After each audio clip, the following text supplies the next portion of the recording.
Ladies and gentlemen, we're going to be covering what is a parcel of tied land. I mean, that sounds very confusing, but it's all over the place. We get millions of questions on it, and we're going to cover that today.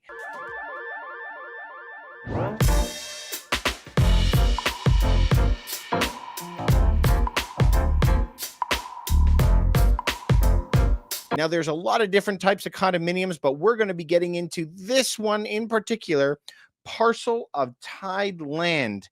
Now, there's a specific type of document that you're going to have to deal with when you're going to be buying these types of properties. Now, if we want to get into the different types, we're going to be also looking into the definition of what is parcel of tied land. If you look that up online, a parcel of tied land is a term used to describe the property which carries with it an interests of common elements, condominium.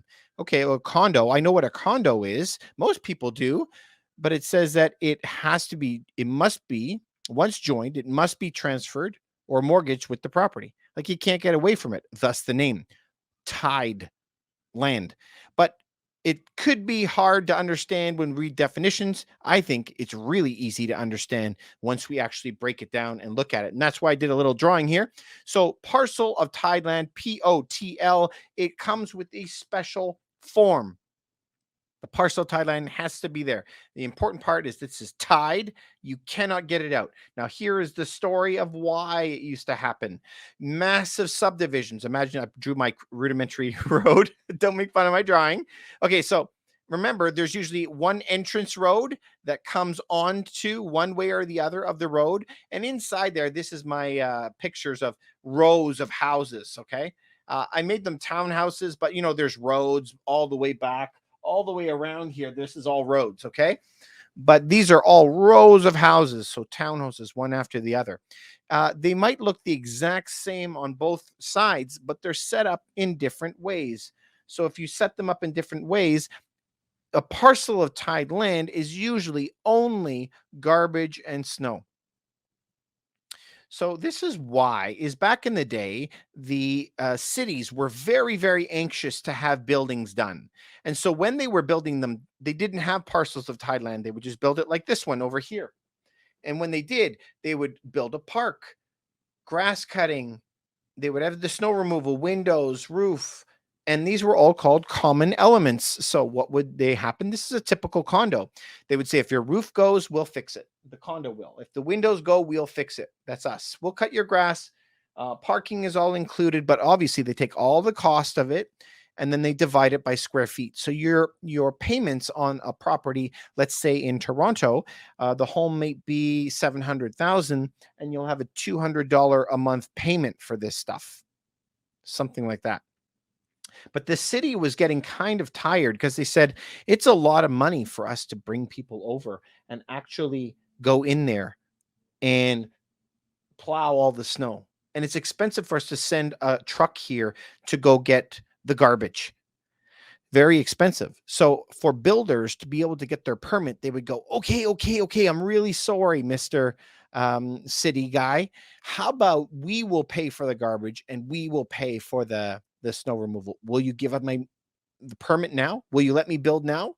And the builders will say, yeah, yeah, we'll just make it so that all the tenants now have to pay $50, $75 a month, every month, forever, to pay for garbage and snow. So that is what a parcel of tied land is. So usually it's garbage and snow. Sometimes, and I mean only sometimes, what will they add? It's very piddly, I think. They will add a park. So here is my word of caution, is when there is a park for children to play on, they don't usually say park, they'll say grass, because it's the grass cutting of the park. Don't think it's the grass to be cut at your home, not to be mixed up with on a regular condo over here. I put grass cutting because they will cut your grass at your home every week. That's very different than when you're in a parcel of tied land. When they say grass, that's only cutting the grass where the park is. Very, very different. Okay. So the reason it was there, this is how I remember it, is because the builders were desperate for some type of permit. And that was the concession. So remember, if they have their mortgage payment anyway, and now they have an additional $75 per month, then people don't want that, right? So the prices tend to be lower. The prices will be lower than normal. But now, if we just continue down this same road, putt, putt, putt, putt, putt, all the way down the road, there's going to be another development down here. And this other development down here looks the exact same. And they'll come in and they'll cut the snow. I mean, cut the snow. They will snow plow all the snow. They'll take away the garbage. They'll do everything. But that subdivision could be called freehold. And this is the highest form of ownership. Freehold just means it's up to you. The windows break, it's up to you to fix it. The door breaks, it's up to you to fix it. The roof goes, it's up to you to fix it. Everything is on you. You cut the grass and everything. But guess what happens when you're in a freehold? No condo fees. Man, everyone loves that. Nobody wants to pay those condo fees for some reason. And so that means that these homes are always more expensive. So even though the condos on the same street will look the exact same, it's so important that you know if it's going to be a freehold, say townhouse, versus over on this side, we were talking about it being a condominium townhouse because it's higher costs. This is where they have the park, the snow, windows and roof are covered. It's higher cost for the condo corp, but lower cost when you go and purchase it.